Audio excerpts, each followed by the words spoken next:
Seth Mosley here. We're at Lipscomb University in their beautiful video facility, and we're doing the Made It in Music podcast today. We've got Stephanie Wright with us.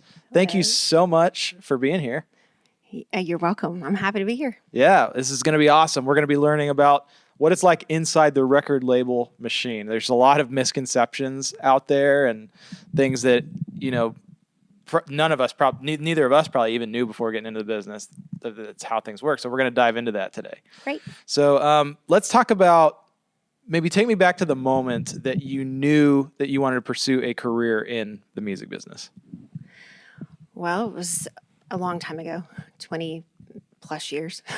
I had moved here in my starter marriage with my husband at the time was trying to go to school at Meharry, and we had an option of going to Iowa or coming to Nashville. And my cousins were in the group Shadazy. I think at the time I moved here, they didn't have that name yet. They may have been the Osborne Sisters or the Violets or something. They were trying to figure out what they were going to be called. But I had flown out here to, sort of see what things were like. And that very weekend I came in, they signed their record deal. So I got to meet people like Linda Adele Howard and Randy Goodman and some of the writers that they had been writing with, Connie Harrington and Bonnie Baker. Carolyn Dawn Johnson was a good friend of theirs. And we went through this whole series of things we did that weekend between being in the studio and them signing, like I said, signing their deal. And at that point, I was like, this is what Nashville is? This is amazing. Who knew this was all here? And I thought I could come out here and get a job in healthcare because that's what I'd been doing in Utah. But at that point, when I got here, I thought, well, that's something I want to do. Like, this looks really fun and sounds really fun. And I didn't realize that every weekend was not quite like that. And I learned that once we actually finally moved here. But yeah, so going from that to obviously being in an A&R role now, what was the journey between that? Because you have a really interesting story of how you got into it. Well, I think a lot of the people that are in the business side of it come through an internship program through one of the colleges, wherever that might be. I think there's a couple of them here, Belmont, MTSU. And I had not done that because I was several years down the path of college. But I knew I wanted to be a part of, what Kristen and Kelsey and Cassidy were doing somehow behind the scenes. I didn't want to be an artist. I didn't want to be a writer. But I could tell that there were these jobs behind there that I didn't even know really existed, between what a manager did or a business manager even. And in the process of kind of going to these interviews that I was going to, I would learn a little bit more each time, but realized I wasn't going to get any of these jobs because I hadn't come through some of those internships. I didn't have the relationships, and that's sort of how word of mouth spreads on how you get the job. And after going through a lot of rejection, there was an ad in the newspaper that came up for an executive assistant for a CEO of a major label. I was like, that's not how this works. That's not something. That's crazy. That's not. But I thought, well, why not? And I went ahead and went to the agency that was, on the newspaper. And I think I had to even take a type test and go through several interviews there. And then there was a couple people that they sent over to work or to be interviewed by, who at the time was the president and CEO, Pat Quigley at Capitol Nashville. Yeah. So and that turned into that job, I'm assuming? That turned into my job there, yes. And how did that, what was the story between that and getting into A&R at a label? Well, I was there for about 2 years, and I kind of refer to that as my internship because that was my first real looking inside a label and what that looked like with all the responsibilities that were there in each department, how that looked and what this department did and this department did. I immediately knew I didn't want to be in promotion. That seemed like a really hard job. And I saw people up on desks screaming at people on the phones about getting records played, and that just was not going to be something I wanted to do. But the A&R job did seem sort of intriguing, and I remember liking a lot of what marketing was doing. But I was just busy trying to, keep my head down and learn. And I had gone to lunch one day. I remember coming back, and Pat said, "Hey, there's a meeting going on back here. I don't know that I'm going to continue to be in this role, and I have a contract. You don't. The person they're bringing in has an assistant already, so you probably need to find something else. And really, I'd only been there for 2 years, and I thought, oh my word, my resume is just screwed at this point. What am I going to do? And then there was a girl that had worked with me. Her name's Haley McLemore, and she's been a promotion person. She's now a manager for a lot of major acts in our format. But she said, hey, there's an opening over here at Mercury in A&R. Why don't you come over here and interview and see if anything interests you there? And I had gone over. I met with Gary Harrison, who then introduced me to Carson Chamberlain. I think I was hired like 2 weeks later and started there and really didn't even know what I was doing other than still answering phone calls and setting up calendars and things. But I quickly learned that all of the publishing people that were important would come through that office, a lot of the acts, a lot of the writers. And I thought, oh, I like this. This is fun. But my process to actually getting to the creative side of it was a little bit longer than most take too, because there was a woman who worked there and her name was Claudia. She had been there for maybe 20 years, but she did the administration, the A&R administration side. And I had a young son, and I thought, well, if I want to be in the business for a while, I probably need to pursue that. That's where they're not getting fired every 2 years. And you're saying specifically in the admin side? So I thought, how do I focus on that? And Keith Stiegel was the head of our department. So he needed a production assistant as well as just someone kind of assisting there. I like within maybe a month, kind of organically went into that role of being the production assistant when he would go in the studio with Alan Jackson or whoever, Jamie O'Neill or Mark, whoever it was that he was producing at the time. And they therein shortly brought someone after to be there with me, and that they kind of took over the coordinator role. Yeah. Well, and big congratulations on big promotion late 2018. It's amazing. Several years later. Thank you. Well, what were the jobs kind of between then and, where you are now? I mean, I did do the administration role probably up until about 6 or 7 years ago. And it was James Stroud that said, when he was at one point, he was the head of our department. He said, I need everybody in here to be creative. Even if you're paying bills, I want you still to be creative. You should know who the people are. And I was like, this is it. This is that moment that I can, start taking meetings. He said so. I can take meetings. And so and there was a few people that came in that probably were just starting to. I think about Jeff Skaggs, who had never had a pitch meeting with anyone. He was, probably just the mailroom guy, and he was pitching for DreamWorks or whatever. So I started taking meetings with that, and eventually it just spread. And that's when I discovered, people like Brandy Clark and Shane McAnally, and those people didn't even have publishing deals at the time. And they would come in and play their songs, Erin Enderlin being one, who came in and played Me Last Call, I think the same time Shane's song was getting pitched by Erin's publishing company to Joe Fisher, who was working in our department at the same time. So, and that kind of led to, getting cuts. And then eventually that led into me talking people into signing Kacey Musgraves. And so from there, when Mike Dungan came over, he just said, I think you should probably just do creative 100% of the time. And I was like, yes. Yeah. Yes, I should. Which, looking back now, Grammys later, I mean, that was a pretty good decision on your part to push them to do that. Yes, I'm very thankful, but I'm also glad that I kind of took this path. It gave me an appreciation for the whole process of making a project, not just picking songs or getting artists in rooms or being with producers.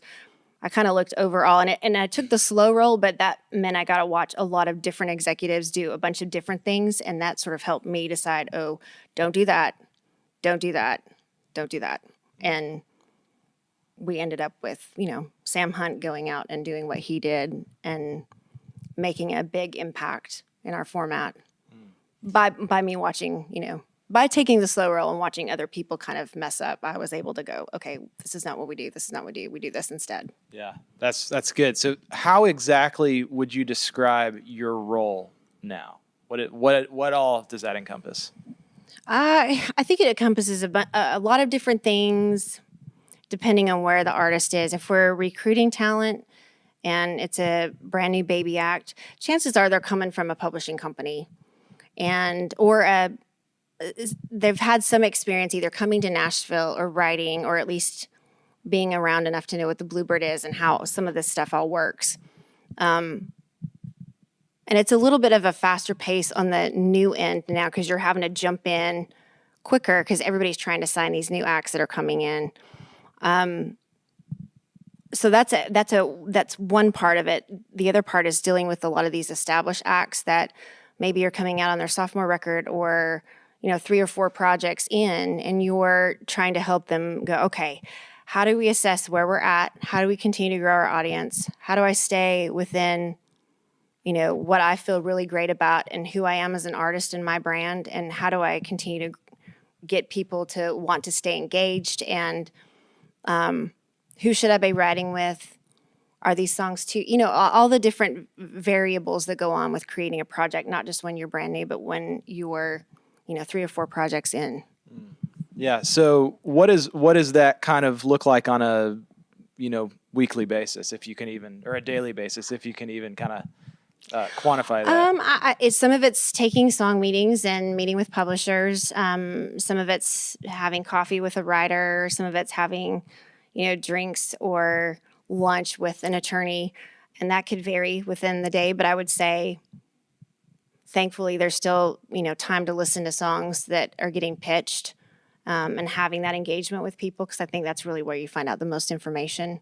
It's a little easier these days to stay in your office and just be on the computer and listen to stuff through the internet as it's being sent. But there's an importance of still getting out and actually networking with people and finding out how the song's being created. And listening to music, I feel like I learn a lot about the writers, and when I hear that name pop up several times, I'm like, oh, wait a minute, what they're doing might actually work for Adam Hambrick or Maddie and Tay or Jordan Davis. Yeah. And so that's a good majority of it. Sometimes we go to writers' rounds. We do a lot of showcases.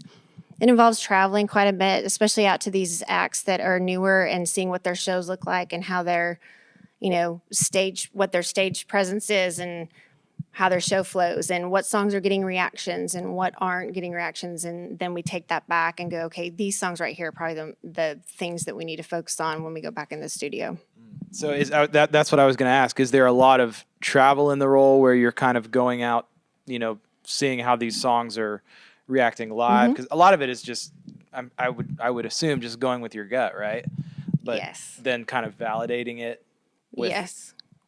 Outside. Yeah. It's amazing what reaction. You can actually, I feel like artists get that full frontal, because they're there and they're trying to get that engagement from the audience. And they can tell whether or not something's reacting, especially if they've done it several times. And by the 4th show, you still have people trying to text and they're not really. And now you kind of measure it by, phones are going up, people are recording. They're actually trying to record and watch at the same time. But you get to see that from, an audience perspective and what that reaction is. So I think it's important to be there and just kind of see all those things and experience that with the artist. So that when they come back and they say, no, I promise this is reacting, you actually have seen it happen. And you're like, okay, I get it. Totally get it. This is going to be that song.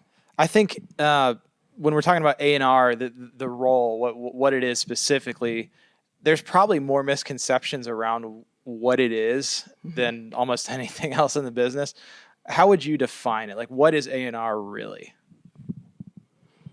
Oh, that's a really good question. Especially in terms of, I always try to stay, I don't know. If I define it, then I have to stick to it, right? Not necessarily. I think it just, I do think it changes per artist, but I think it's a matter of helping the artists kind of channel what it is that they're trying to do and how they communicate that to their audience and helping accent anything that you can to help them flourish in our market. And that could involve, several different pieces. Like I said, I could be one day kind of having a publisher hat on and helping with co-writes, or I could be setting up time for them to go in studio, or like today, going back with one of the artists and sitting down and sort of nailing how we're going to release a project and what songs need to go together in order to, give the audience what they're looking for or what they want to portray if we're doing something different than an album release. It really just varies all the time, but really it's just a matter of taking care of the artist and the creativity and being sort of a neutral zone within the label where you can look around and say, I know marketing needs this kind of song. I know this works better for streaming and this works better for terrestrial radio. But here's where we're not going to compromise. As an artist, they still have to have integrity and believe in what they're doing. And so you're kind of there as an advocate for them as well, just to make sure that, you're looking at the bigger picture from within the label, kind of like what a manager would do, but within the label, and trying to take care of the artist while you're listening to everybody else's needs and wanting to make sure you fulfill their needs as well. That might be the best explanation I've ever heard of. And it may change tomorrow. I don't know. Yes, and it does. So, and you touched on it a little bit, but how is A&R different for a new artist versus somebody who's really established? Well, I think the new artists come in, like I said, they come in a lot from publishing companies. So they've had a minute to sit in a writer's room and know whether or not they're a writer. You can help that by looking at an overall picture. Like if they're an artist that is a baby act on a publishing company, and the publishing company typically goes within their publishing company and has them write with their writers. I kind of look at it overall, and I can say, well, who you probably should be set up with is this, this, and this. And it's not always the typical, monster writer. We all love putting everybody in with Josh Osborne because he's amazing. But sometimes the younger acts need to sit in a room and kind of figure out what their perspective is as a writer and what they offer. So you kind of do that and help with that, get them in the right rooms, and then you help with the way the project's going to sound overall. If it's not someone that's been a writer with them that they're recording with, then who best do you marry that person up with? Do you call Seth Mosley and say, hey, I think you should probably work with this artist because I think you would get the way that they musically think. That changes if you were a more established artist because you've had several years where you've kind of figured that out. And maybe you're looking at it from a different perspective at that point and going, how do I, continue to stay inventive about what I'm doing and keep everybody engaged, but not go too far off brand, or be comfortable with where I'm at in life and be okay with, exposing that much of my life. Sometimes that's something you kind of have to consider too. Sure. Yeah, that makes tons of sense. So did I go down a rabbit hole there? No, you didn't. That was Okay. that was a good answer. I mean, how you're going to go about A&Ring a record for Sam Hunt versus whatever new artist you're signing is probably going to look entirely different. Yeah. So within your company, what does the structure look like? I think a lot of people are very curious of, okay, you mentioned obviously publishers are walking into your room, there's writers coming in. What does it look like if it was kind of like an org chart, like for Universal? It's sort of divided up in sections where you have an overall marketing strategy, and within that you have publicity that funnels up through there. You have a creative department that helps with imaging and videos and whatever like all the stuff that comes out. You have a digital marketing component that deals with a lot of the socials and how all that kind of cohesively works within the label. Then you have promotion teams that go out and market specifically to terrestrial or promote directly to terrestrial radio. Really, that's sort of what separates the imprints. Overall at Universal, we have, Universal Music Group Nashville, but within that we have EMI, MCA, Capitol, and who am I missing? Mercury. Yeah. And those people specific to that promotion staff are really what changes up the artist in being on Mercury. Everyone else sort of is working on all the artists. And we try to kind of get a point person for each department and kind of collectively meet up often to make sure that we're, moving forward correctly on each artist. And A&R's, obviously one of those components as well, but that's Sure. kind of how everything works. Is there any overlap between, your company and others? Like, I don't know, joint ventures? Are there things that you guys do that require other companies? Or is everything pretty self-contained. There are, and I can't really speak specific to what marketing or digital does. I know I rely heavily on our publishing community. I think that there probably are independent A&R people out there that do some things. We have worked with them on occasion on different projects and brought them in. We also have joint ventures. There's a couple of them. One in particular, well, it's not a joint venture. It's a partnership with Disney. We have Buena Vista Records, and the counterpart to my role over there is Mike Daly. And we talk often about Adam Hambrick or CB30 and kind of approach it from two different angles. He lives in LA. He has sort of a tap into that world. And so I rely on him when I have to ask about, would it be smart to bring these guys out and write for several days out there? Or would it be better to have, do you have people over there that you feel like are coming to Nashville that we should make sure that they get involved with? Or what else do you have going on out there that we need to make sure that the Nashville artists are coming out there and doing? Sure. So for those type of deals, why would some be structured that way? Like, why would you guys have, maybe an artist shared with Disney, like you mentioned, or is it kind of where it originates, or how does that work? That's sort of above where I make those decisions are made on an executive level. And I'm not sure how the Disney imprint came to fruition, other than I'm sure Ken Bunt and Mike had a conversation and they decided it would be a good partnership. We have several different, we have a joint, a couple of artists that are shared with pop labels that are sister labels to us. Cassie Ashton is signed joint with Interscope and with Universal,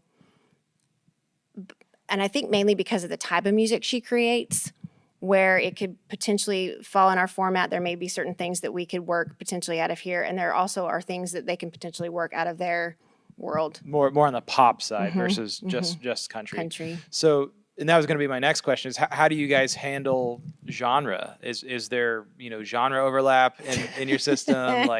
You kind of answered it a little bit, but it is a little tricky, and I've noticed that's the one thing that I feel like has stayed consistent. I think everyone's always questioning, well, what is country? But I've heard that the entire time I've been in this business. What is country? And I feel like there's ebb and flow of it's really pop, and it kind of comes back into more of a traditional sense, and then it leans maybe a little bit further Americana, and then it kind of comes back in. And I think now, because of streaming and playlisting and the ability for people to go in and do their own and create their own playlists, it's a little bit more organic than, or easier, I guess, than us making mixtapes or whatever we used to do when we would, in my case, record the top 30 countdown and only get certain songs on cassette and make a mixtape. But I think because of that, the bleed of what's defined as country is a little bit harder. Like, you have Kacey Musgraves, who is a country artist, but maybe the production leans a little bit pop, but the songs themselves are core country and it's storytelling. But then again, I feel like Ed Sheeran is also a storyteller and he's in the pop world. So it's kind of hard to define right now, but I think it always has been. Sure. So how does that influence your role in the process? I mean, are you kind of ever trying to guide people to be a little more country or less country, or more pop or less pop? How do you navigate that? I think really my job is just to keep them authentic. I tend to lean in people who have their own lane. So they have something about them that sets them apart from everyone else. At the core, I think that's what everybody's trying to find, honestly. But I don't necessarily want to push them into, a more traditional lane if that's not what they're naturally geared to do. I think just authenticity will end up showing through. So you have to kind of keep them, and don't let them be influenced by, even if radio says, we might want to take out, the snaps or something. You kind of have to value it. What are you actually saying? What are you actually doing? What is it you mean by that? Is it about the beat and the rhythm, and should we fix this? And does this feel okay to you? But I don't know that I want to push them one way or the other. I've watched in the past where we've done that and it has not worked. Where we've vanillaed somebody down to, this is how you should dress, this is how you should sing, this is how your song should sound. And at that point they've kind of lost who they started out being, and that they're just sitting turning going, well, who am I? And I think maybe my role more than anything is just to say, stay true to your gut. You should listen to the people around you that are advising you because they've been in this business for a long time. But at the end of the day, you still have to be in check with your core when you go to bed at night. You have to know that what you're doing, you're passionate about. And you're not going to be mad if you hear it 10, 15 years from now. Well, that's so huge. And I'm sure every artist watching this probably is rejoicing in their wherever they are, thinking, okay, labels are not evil. A&R doesn't want to change us. Like, I think that's maybe a whatever misconception or something. But I love how you hit on that your job is really just to protect an artist from veering off of the path of authenticity. Yeah. And then creating opportunities for them to kind of grow. And I think we were talking about a little earlier being uncomfortable and getting out of their comfort zone, because sometimes it's just a matter of stretching and getting out where you might learn something if you're in a room with a writer that maybe you wouldn't particularly think would be helpful, but you take something back to the people you write with all the time, and all of a sudden you're a better writer and the song's better because you've learned something. And I think it's just a matter of maybe helping them walk through those exercises and remind them that creativity is a little bit like a muscle where you have to push yourself and continue to exercise it every day. It's like training. Yes. Yeah, that's so good. I want to ask about, can you explain the idea behind imprints? Like, what is an imprint? Why does your label have them? Why not just Universal? Like, what is an imprint? Well, I mean, in our world, and I'm probably not the right person to ask this, but and to me, it just means that's basically the imprint is there's probably legal stuff that I don't really know about, but in our world, the way we function, that really is basically terrestrial radio. And that's the people that work songs to radio, essentially, are the imprint, I guess, because otherwise the rest of us are all just Universal. They're a part of Universal too, but they're specific to Mercury artists. And we sort of divide that according to what that promotion team kind of gears themselves to. Yeah, so like stylistically, maybe artist personality-wise a little bit. Yeah, I feel like there's maybe an imprint that has a little bit more left of center artists, and they just know how to kind of get those artists through the machine of how radio works, and they know how to work their radio people, whereas others might be down the middle, mainstream country. So when you sign an artist, you're not necessarily thinking in terms of this artist would be good for this imprint or this one or the other. I don't know. I think instinctually, much like I feel about an artist when I see him, I probably kind of already go, okay, I can see this could fit here. But artists often ask that when they come in. They're like, which imprint am I going to go on? Yeah. And I'm always like, well, the best one. It's going to be the very best one. Well, how do we know that? Well, because they're going to be the ones that have the space and the time and the energy to devote for you. They're passionate about what you're doing. And it is a hard job to go out there and push to get a lot of these songs when you're competing against a bunch of other artists for radio space. And that's probably it's not just for radio. I mean, I know that our digital departments are doing the same thing on playlisting, but they have to be passionate about you. And so you want them to raise their hand and go, no, I get this. I totally know what we could do. We could take them out and do this, or we're going to launch them this way. So that's a good answer. And to kind of piggyback on that, how often does your organization experience like shifts in maybe just the structure of it, or even overall strategy of it? Well, it really depends on the artist. And I think that much like I want them to be authentic, that there's goals and you kind of set those up from the beginning. What is it that you are looking to accomplish? What is it that you see in 5 years? And I know it's a hard question for anybody to answer. But how do we help you get from where you're at now to where you want to be? And how do we become good musical partners in that sense? And then you sort of kind of take those goals and you figure out what strategy you need to get there. Is it going directly to, the digital partners and saying, hey, we're going to launch it this way and do it this direction? Or does it involve going out on radio tour? Or do you go make a bunch of visual products that go out to or content that go out to YouTube? Like, how do you see this working best for you? And where do we see where we have some steam, and how can we best, like, would you feel comfortable if we did it this way, and kind of cater it to what it is that they're wanting? And I'm sure as a company, we want to make sure that we're doing the right thing for the company overall, and, everybody's making money and doing the right thing. Sure. So, but big picture strategy wise, is it kind of always tend to be the same thing, or is that, obviously we're now versus 10 years ago, I'm sure it was drastically different in terms of maybe the end goal. Yes. Well, I do think you have to define it differently. It might have been selling 6 million, albums, and now you look at it differently. And or some people are like, they want 5 number ones on radio, and that's where you have to approach it from. But I think it changes. Not even it'll, by the time I say this, it'll change in 6 months from now, and we'll have to have something different. And I think you just have to be really flexible and really fluid, and kind of do what's best for however you're going about launching that artist. I think there's not one size fits all at all anymore. Sure. So when you're looking to sign a new artist, do you have any set expectations on ROI in particular, like just getting return on the investment? How do you go about, setting those expectations? I think you have to go into it knowing that it's going to not be instant. Yeah, sure.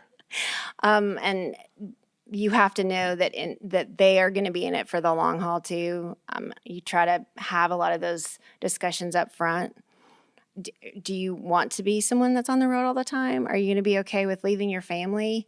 This seems a lot easier. It's very sexy and all this stuff is amazing, but then you're gone a lot and you're not going to have time with your kids. Or, what does this look like 5 years from now when you do have a family? So you kind of think about those things.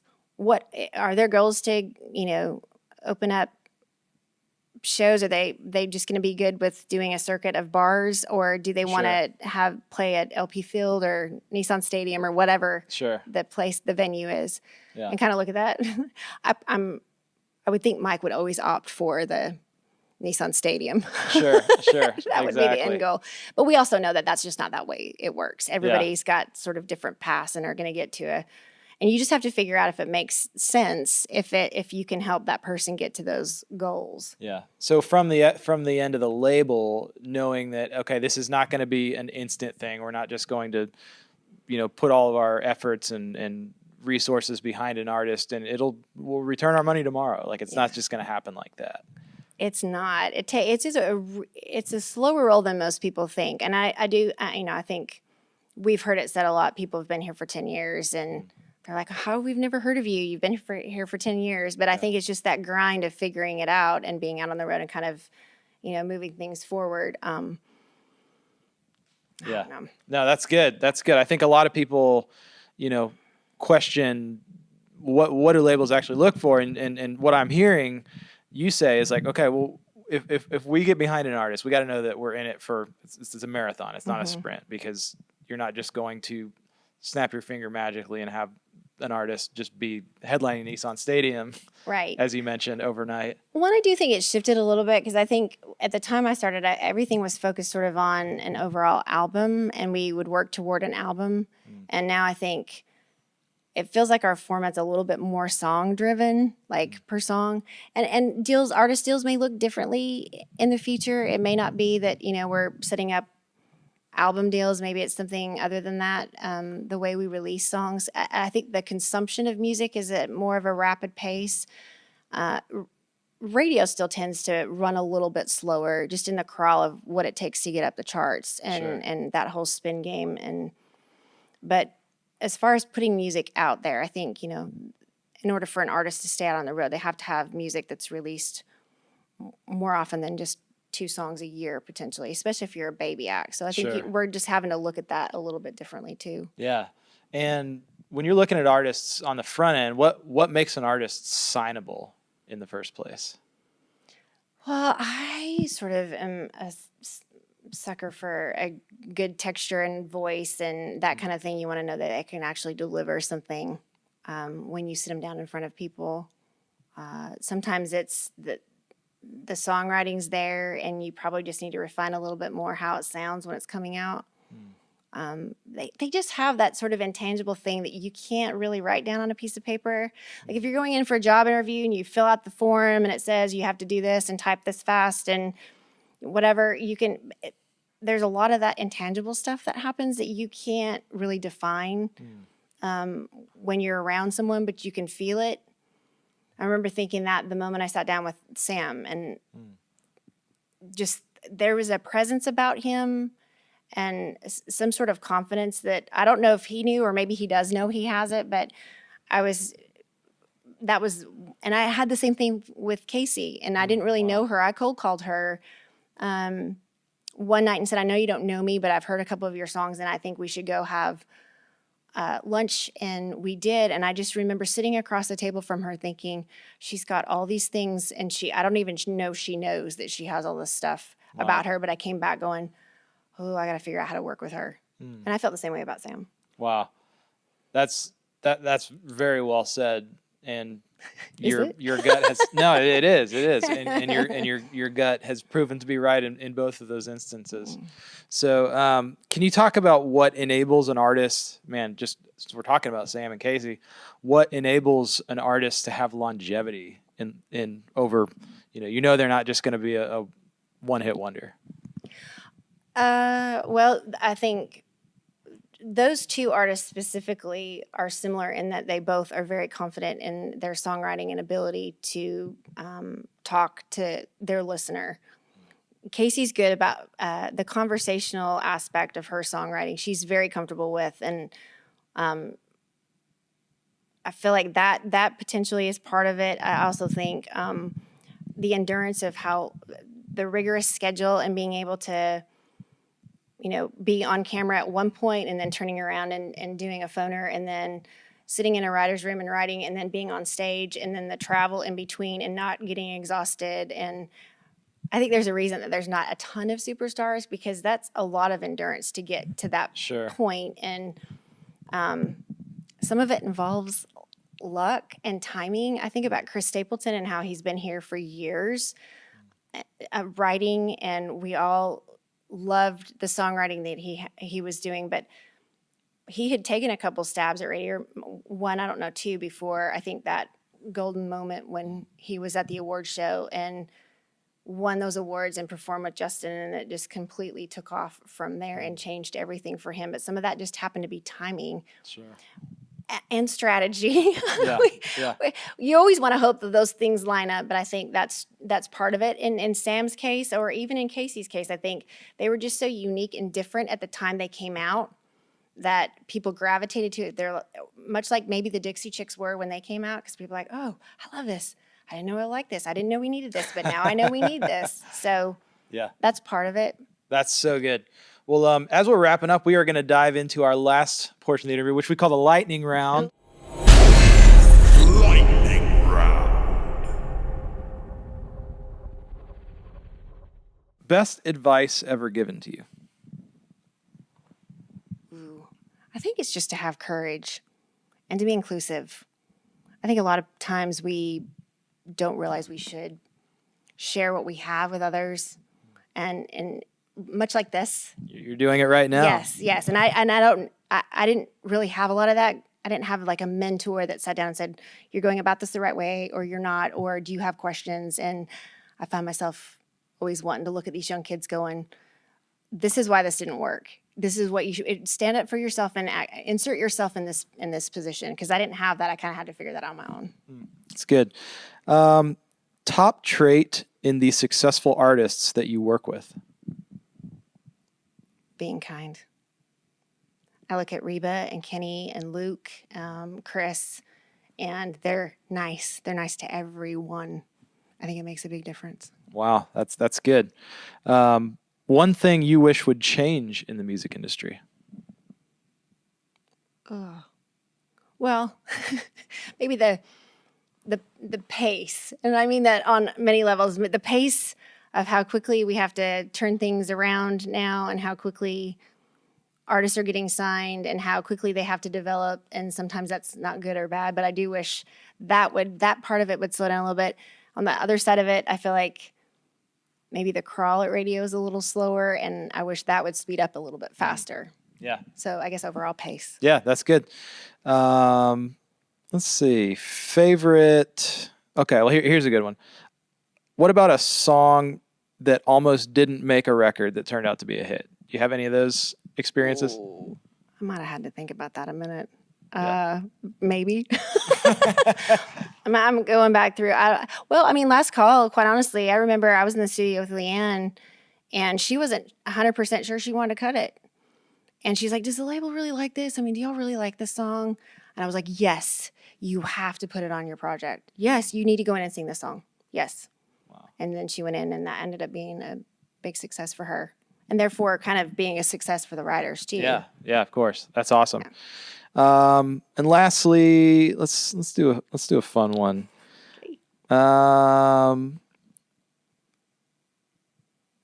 What about your favorite? Okay, we'll go serious. We'll go first song that really impacted your life. Whew. I don't know, I'm sure it was some Def Leppard song. Yeah. I can't even think how far back that would be. I know it impacts my life now. Yeah. I know what I really enjoy is watching my kids sort of discover songs and artists and how they enjoy listening to a lot of the stuff that we either are putting out or how they're, influenced by the young artists that are coming out on all the other formats as well. I don't know. I'd have to think back about that. Sorry. I guess that was not a good answer. No, hey, that was an answer. That's awesome. Well, Stephanie, this has been an absolute pleasure. I am going to go back and listen to this just because I feel like there's so much that I learned in this conversation. I'm sure our audience learned an absolute ton as well. So thank you so much for taking the time to do this. Thank you. I appreciate it. And for those of you guys who are interested, we are going to be doing a deep dive, little bonus segment on getting a job in the music business, more specifically on a record label. We're going to talk for a few minutes on that. So you can check that out at madeitmusic.com. Just go to the episodes page and find the Stephanie Wright episode. It'll be right there. So Stephanie, thanks again. Thank you. Hey, what's up? Thanks for hanging out on this YouTube video with us. In case you didn't know, this is from the Made It in Music podcast, Season 2. We have a ton of awesome guests that come on the show, all music business professionals, to share their knowledge and experience with you. So if you want to subscribe to not miss any future episodes, hit that subscribe button on YouTube and you'll be notified about all of them. And in case you didn't know, we do a deep dive for every episode where we go really in depth on a certain topic from each podcast episode. So sign up right here to get free unlimited access to all of those deep dives from our podcast. And if you want to watch another Made It in Music podcast video, click here.